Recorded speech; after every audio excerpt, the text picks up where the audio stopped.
Hi friends, my name is Nandita. I am from Andhra Pradesh.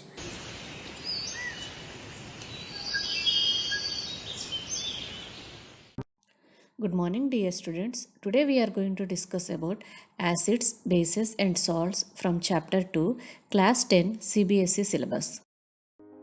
The three most important modern concepts of acids and bases, let us discuss what are they. Arrhenius concept. According to Arrhenius concept, substances which produced H plus ions when dissolved in water are called acids, while those which ionize in water to produce OH ions are called bases.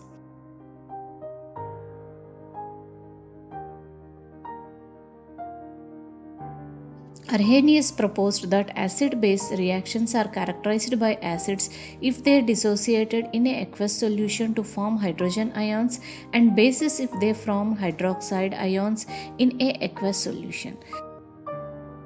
Children, now let us discuss about Arrhenius' theory of acid and base. What is acid, what is base, and the difference between acid and base? These questions are nightmares to chemists in the earlier 15th and 16th centuries. To solve these questions, a chemist named Arrhenius came up with a theory called Arrhenius theory. According to Arrhenius theory, a substance that gives H plus ions in its aqueous solution is called acid, whereas the substance that ionized OH minus ion in an aqueous solution is called bases. He proposed that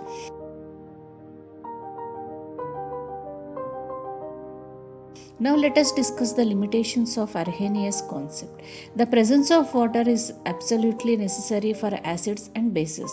Dry HCl cannot act as an acid. HCl acts as an acid in water only and not any other solvent. The concept does not explain the acidic and basic character of substance in non-aqueous solvents. The neutralization process is only possible for reactions which can occur in an aqueous solution.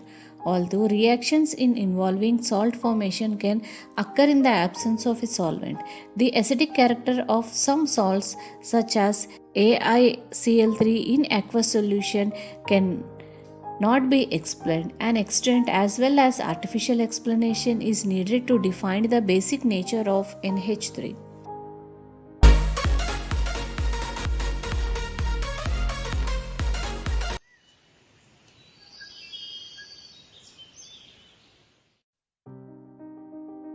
Thank you.